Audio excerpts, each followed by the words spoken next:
ଉପସ୍ଥିତ ଥିବା ଦର୍ଶକ ବନ୍ଧୁ ଏବଂ ଗଡ଼ସାହିର ଗ୍ରାମବାସୀ ବନ୍ଧୁ, ଆଜି ମୁଁ ବହୁତ ଖୁସି ଯେ ଆଜି ବାଙ୍କୋଇ ଗଡ଼ସାହିରେ ଗୋଟେ ସାଂସ୍କୃତିକ ଉତ୍ସବ ତିଆରି ହେଉଛି ବା ଅନୁଷ୍ଠିତ ହେଉଛି। ମୁଁ ଏତେ ଖୁସି, ମୋ ଖୁସିର ସୀମା କରାହବ ନାହିଁ। କାହିଁକି ମୁଁ ବହୁତ ଥର କହିଛି ଏ ସଭାରେ ଯେ ଏ ବାଙ୍କୋଇ ଯେମିତି ସାଂସ୍କୃତିକ ଉତ୍ସବର ସମାରୋହ ଗାଈ ଯେମିତି ଆମ ଭାରତ ଦେଶ ହେଉଛି ରାଜ୍ୟମାନଙ୍କର ସମାରୋହ କହିକି ନେଇକି ଭାରତ, ଏ ବାଙ୍କୋଇ ହେଉଛି କେବଳ ସାଂସ୍କୃତିକ ଉତ୍ସବର ସମାରୋହକୁ ନେଇକି ବାଙ୍କୋଇ। ତାହେଲେ ବାଙ୍କୋଇକି କେହି ଜାଣିପାରନ୍ତନି, କେବଳ ସାଂସ୍କୃତିକ ଉତ୍ସବକୁ ନେଇକି ବାଙ୍କୋଇ ପ୍ରତିଷ୍ଠା ଅଛି। ଆଉ ବିଶେଷ କରି ମୁଁ କହିବି ଏ ଗଡ଼ସାହିର ଏଇ ରଘୁନାଥ କ୍ଲବ ଯୁବ କ୍ଲବର ସମସ୍ତ ବ୍ୟକ୍ତି, ସମସ୍ତ ଯୁବକ ଏବଂ ସହଯୋଗୀ ଏବଂ ଆମ ଗ୍ରାମବାସୀମାନଙ୍କୁ ମୁଁ ତରଫରୁ ବ୍ୟକ୍ତିଗତ ଭାବେ ମୁଁ ଅନେକ ଅନେକ ଅନେକ ଅଭିନନ୍ଦନ ଜଣାଉଛି।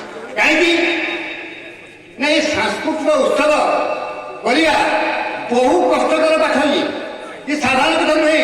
ଯୋଗୀ ସାହେବ ଆଗରୁ କହିଛନ୍ତି ଯେ ବହୁ ସମୟ ଧରି ବା ବହୁ ସମୟ କଷ୍ଟ କରି ମାସେ ସମୟ ଧରି ସେମାନେ କଷ୍ଟ କରିଛନ୍ତି, ତାଙ୍କୁ ବି ଅଭିନନ୍ଦନ, ଅନେକ ଅନେକ ଅଭିନନ୍ଦନ।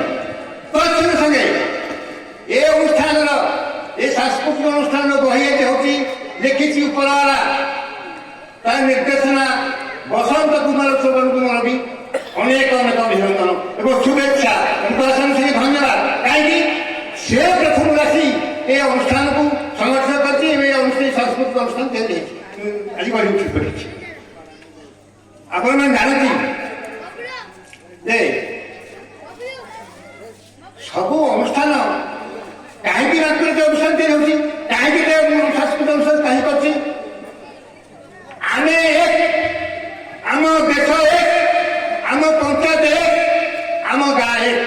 ଯୋଉଠି ଏକତା ଥାଏ ସେଠାରେ ଏଇ ଅନୁଷ୍ଠାନ, ଏଇ ସାଂସ୍କୃତିକ ଅନୁଷ୍ଠାନ ଗଢ଼ି ଉଠିଥାଏ। ଯୋଉମାନେ ସାଂସ୍କୃତିକ ଅନୁଷ୍ଠାନ ଅଂଶ ନେଉଛନ୍ତି ତାହା ସମ୍ବିଧାନ ସମ୍ମତ। ଯେମିତି ସ୍ୱତନ୍ତ୍ର ଭାବରେ ଆପଣମାନେ ରଖନ୍ତୁ, ଆପଣମାନେ ପିଲାକୁ ବାଘ ଉଠେଇଲେ, ବ୍ୟସ୍ତ ଉଠେଇଲେ, ଖାଲି ଯାଇକି ଛକା ବୁଲିଲା, କିଛି କଲାନି, ଖାଲି କାମରେ ନାଚରେ କିଛି ନା। ତାହା ସମ୍ବିଧାନର 29ରୁ 30 ଧାରା ଲେଖା ଅଛି, right to education and cultural rights. ପାଠ ପଢ଼ିବା ପାଇଁ ଅଧିକାର, ସାଂସ୍କୃତିକ ଅନୁଷ୍ଠାନ ଭାଗ ଦେବାର ଅଧିକାର ତମକୁ ଅଛି, ସମ୍ବିଧାନ ତମକୁ ଦେଇଛି, ତାହା ହିଁ ପୂରଣ ହେଉଛି। କୌଣସି ଅଭିଭାବକ ଯଦି ପିଲା